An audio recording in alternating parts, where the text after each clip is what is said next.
Hey, welcome back. Welcome to our second big story, or our first big story for this hour. Today, we take a look at something that's happening on the national stage. A long-standing battle for justice that's now taking center stage.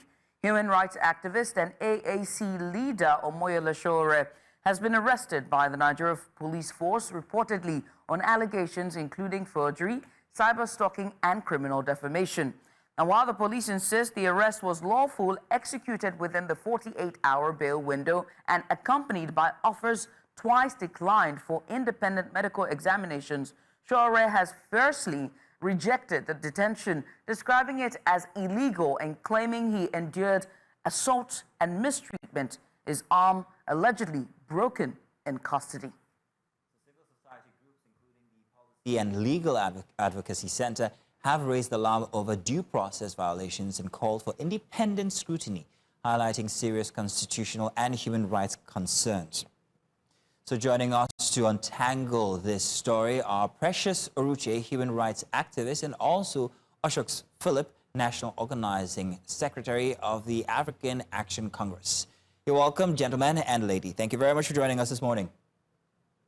Thank you so much. Before we go into conversation with you, let's take a look at this News Central package from over the week.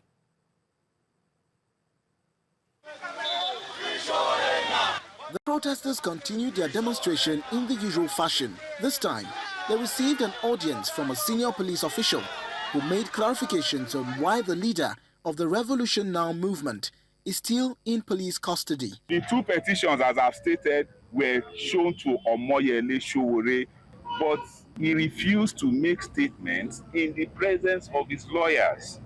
It's on record. He has been in detention for more than 72 hours as I speak to you. The Constitution requires that anybody that is arrested should be brought before a competent court within 24 hours of his arrest. So, what we are saying now is the police, the IGP, has violated the fundamental right of Sowore without reasonable cause. He has no reason. You heard the police commissioner address the press. Did he give any cogent reason for his continued detention? No. After some back and forth, a few of the demonstrators agreed to visit the office of the IGP Intelligence Response Team, where Sowore was relocated. Yele Sowore was then brought in with a bandaged right arm and allowed a few words. Since I came here yesterday, they broke my hand. They have not been able to bring a doctor. They brought a nurse. Instead of them bringing a doctor, they want to brought the media now. This is all part of the nonsense of IG and just based on all these foolish people are doing with Nigeria. Following confirmation of his whereabouts, the demonstrators say his condition confirms their concerns. Anybody can put bandage on their hand. Does it look like somebody alive? A bandage in the custody. He came with a bag.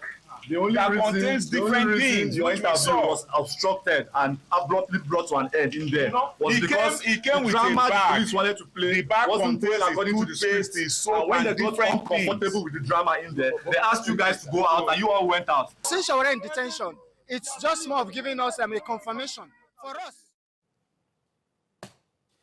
Well, apologies there for the kind of like the syncing of the video there with the audio. We apologize. However, I think the information is well past. And back to our guests here who we have with us, Precious Oruche, and of course also Mr. Oshoks Philip. You're welcome once again, gentlemen and lady.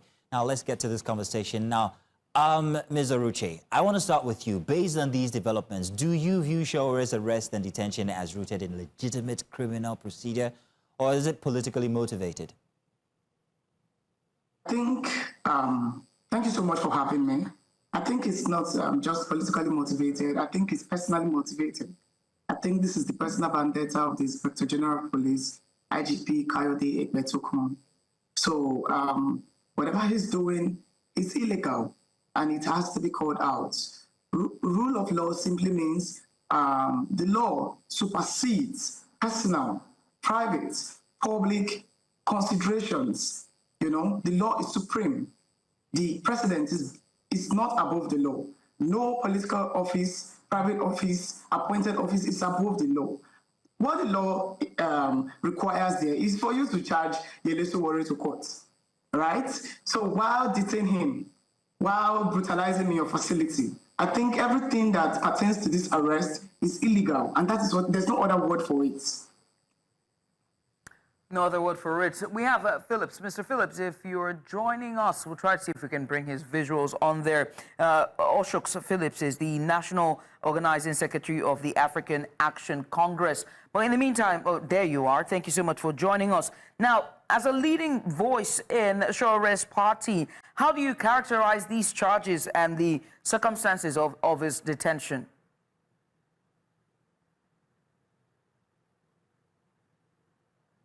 Mr. Phillips, can you hear me? We will try. I can hear you now. I can hear you now. Yes, I was asking, you know, given being a representative of Mr. Sowore's party, how does the party view his arrest and, you know, the circumstances of the allegations and detention? Omoyele Sowore was adopted because the day we walked into the FID, on the instruction of the IG of police, we went as citizens of the country who are law-abiding and patriotic, only for them to act a script which has been put down, and then some specific officers were given the assignment to carry this illegality out. And I'll specifically call on the President of the Federal Republic of Nigeria to ensure that justice is being meted. DCP Fakorede, who was the first person who had contact with Omoyele Sowore as regards the allegations, came with a brutal force. You know, within the first seconds when he entered the office where we were, he started the attack. And the attack was just too obvious that they were not ready for any level of just investigation or questioning, but a vendetta which they were trying to carry out. A vendetta, a script written most likely by the IG of police, and then his boys were assigned to carry out this dastardly act on Omoyele Sowore. And we are saying no to injustices. We are saying that would not stand. Even though Omoyele Sowore is released right now, we are calling for an adequate investigation to know why that was done and the illegalities that were carried out, and also the torture on the personality of Omoyele Sowore. Omoyele Sowore is a national asset and will not let that slide. His rights must be followed, he must be respected, and all the injustices meted on him will be asking for redress, and we'll be doing that in no time. Mr. Philip, I have a couple of questions here. Actually, it's one question, but I need some confirmation on these matters. First of all, he was invited by the police, he visited, in quote, and then you say he was attacked. We would like to know exactly what the nature of this attack is. That's one. On the other hand, what are these allegations that he was that they've leveled against him? These forgery, what did he forge or what did they say he forged? Cyberstalking, who was he stalking? And the case of criminal defamation, who was he defaming? Do you have any details about these?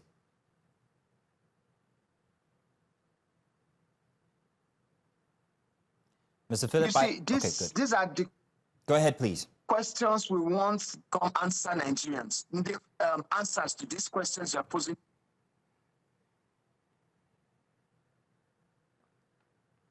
Oh, we seem to have lost Mr. Phillips. Oshoks there. Our apology. What are these allegations? That's the question we're asking. I want every meaning Nigerian to ask the same question. They should be bold enough to come tell the world. You said defamation. Who was defamed? Who was defamed? Let them come forward and tell us in what kind of circumstances were those issues presented before us to say these are defamatory in nature. This is just a vendetta by the Inspector General of Police on the person of Omoyele Sowore. They should be able to come spell it out. You said he forged. What did he forge? What did he forge? Let's see it.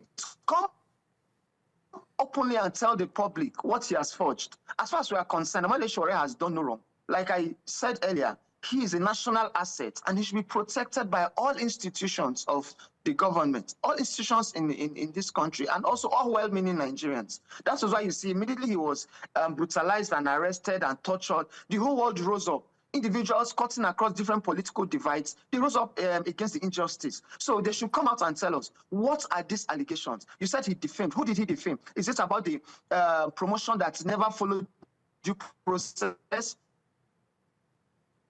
How can you stay 10 years in? Ms. Oruche, we're going to try and get your connection right. We seem to be having some issues there, but we did get much of what you were saying there regarding these claims that were levied against him. And hopefully we'll be able to get you back so you can also tell us the nature of this attack. But Judith, please, maybe we can move on to Precious. Oruche, Ms. Oruche, you were talking just earlier, Mr. Phillips was talking about how, you know, all institutions and agencies and watchdogs need to come to, you know, protect Mr. Sowore. And so I have to ask you, you know, I'm focusing, but this time our focus is on accountability and transparency. Do you think that the civil society's watchdogs of, you know, constitutional rights have done enough when it comes to this case, or is there much that's left to be addressed? I think the civil societies are doing their best. Everybody is doing their best. Even political officers are doing their best. You know, we can only hope for more. But I'll throw light on what he was trying to say because his connection wasn't clear.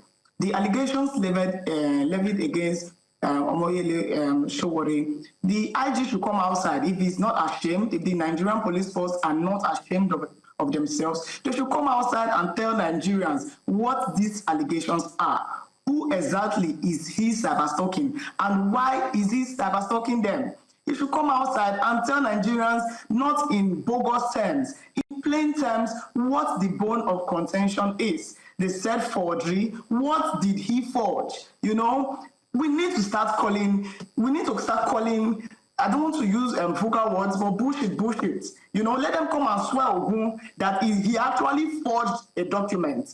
What actually happened is that Sowore, as a journalist, got intel of a wireless message that was sent to police officers, mandating them or urging them not to come outside for the protest. You know, just recently he was involved in this police welfare protest and all that. And so the IG sent a message, allegedly, you know, to his officers, you know, threatening them not to come outside. He got a hold of that document and leaked it. Yes, he's a journalist. I think they are now prevailing on him to disclose his source, which as a renowned journalist, he shouldn't do and should never even be asked to do. Is that the forge because he added panic, his watermark to the document? Is that why they say he forged the document? Because when people hear it out there and say he forged the document, cyber did, cyber that, they look at him, he's not a patriotic citizen. He did something so big. No, he only released the document. And then when they say cyberstalking or so, he also alleged that the IG is promoting people based on intimacy. Let's just say these things the way they are. This is what has triggered the Inspector General of Police to use his office to victimize Omoyele Sowore. And it is arrant nonsense. It is flagrant abuse of power and deserves to stop. The president of the nation, Bola Ahmed Tinubu, should come outside and say something about the abuse of power that happens in the police force, because it is not the first time. When they went there, when Sowore got to the FCID, he got there whole and sound. In fact, he held his detention back because he already foresaw that these people would want to victimize him. On getting there, the DCP Fakorede actually played the script as he anticipated. Came up front to Sowore and confronted him as if there was going to have a fiscal. I heard that there was a fiscal fiasco between some security men on Mufti there and even lawyers, because it was so confrontational and not unexpected, but very, would I say this happening? So these allegations that is being written in bogus terms, let them break it down to Nigerians so they will understand, so Nigerians will understand what is actually going on. It is actually a show of shame. And I can only hope that the civil society and other well-meaning Nigerians will add their voices to call this illegal Inspector General of Police to order. You've started using the term illegal police, Inspector General of Police, the same as Mr. Sowore does. But I have to ask you, right, Ms. Oruche, you are a human rights activist, and we have seen, you know, you've just called out, you know, the abuse of power as is, the alleged use of abuse of power, and also, but most importantly, the cyber act or cyberbullying act that have been used or skewed in persecution and accusations of, persons, voices of dissent. I want you to talk on that and, how these are being blurred, the lines are being blurred when it comes to persecution and the far-reaching arm when it comes to abuse of power. It is simple. If you feel you have been defamed, if you feel you've been cyberbullied, you go to court. That is what the law says. It is not a criminal offense. You go to court. As a matter of fact, in the FCT, the magistrate, we are aware that the magistrate no longer issue detention order except the suspect is present. So where did they get the detention order? Which magistrate ordered the detention of Omoyele Sowore? What, even in Lagos, it is no longer done. What they now do is they go to states like Nasarawa to get detention order from this, would I call them Jankara magistrates. These things should stop. If you feel that someone has cyberbullied you, there's a provision of the law that protects you. You go to court and seek redress. Not use your office to intimidate the person, not use your office to try to silence the person. If you feel you have a counterclaim to what the person has said, you display it for everybody to say. If they say that there's a lady there that has spent just 10 years in the Nigerian Police Force and has been promoted all the way up to Assistant Commissioner of Police, and they feel that is not supposed to be, or that has some what word do I use it? That has some, it looks shady. You come and clear the air. All right, you are accountable to the people. Thank you, Ms. Oruche. Not use your office to now detain him, brutalize him, and come to lie in the public that he wasn't brutalized. All right, now, this, Ms. Oruche, like I will always say, is a show of shame. Okay, thank you. We hear that Mr. Phillips Oshoks is back. Mr. Phillips, you're welcome back. Thank you very much. Hopefully we have you on a better connection now. Now, Mr. Phillips, let's talk about the authenticity of the injury. Now, Precious only just told us about the physical instance that might have happened between Omoyele Sowore and the security operatives. And you also told us that he was attacked just as he arrived at the headquarters there. But the police have come out to tell that he refused medical attention twice. He also told in that package we played earlier that they brought in a nurse and not a doctor, which he would rather prefer. Has there been any external medical examiner who has examined his injury and given a, well, whether it is indeed an injury or not? Has there been any such? Well, Omoyele Sowore is still undergoing medical examinations as I'm speaking with you. However, let's also understand the fact that the script the police has put before Nigerians has fallen on a very wrong footing, because Nigerians no longer believe the Nigerian Police Force. You could see on the comment section where they tried to make some defense. You could see the responses they got. The backlash they got was not what they actually expected. Now, Omoyele Sowore walked into their facility carrying his bag. His bag, he was carried, using the same hand they fractured. So how come will they tell the world that he came into their facility with such an injury? That's on the one side. So, having injured him, having fractured his arm, they now brought in a nurse, which to us and to him was not even fit to check the nature of injury which he has sustained. And according to them, they brought doctors to check. How can you victimize somebody, you try to kill somebody, and then you also bring in your own medical doctors to come examine the nature of injury you have meted on him?